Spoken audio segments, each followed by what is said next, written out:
তো আজকে আমার ঘরে মাটন হবে, তো তার জন্য এখানে দেওয়া আছে লঙ্কার বাটা, টমেটো বাটা, আদা রসুন বাটা, পেঁয়াজ কুচি আছে। তার সঙ্গে এখানে আমরা মাখানোর সময় সরষের তেল, এখানে যে সবুজটা দেখতে পাচ্ছি এটা হলো কাঁচা লঙ্কার মাখা বাটা। তো এবার আমি এটাকে ভালো করে মাখিয়ে নিচ্ছি।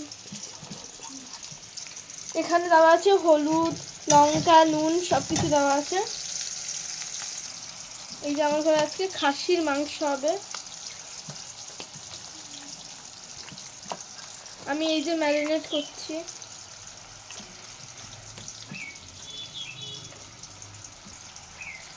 আজকের মাটনটা কিন্তু আমি বানাবো।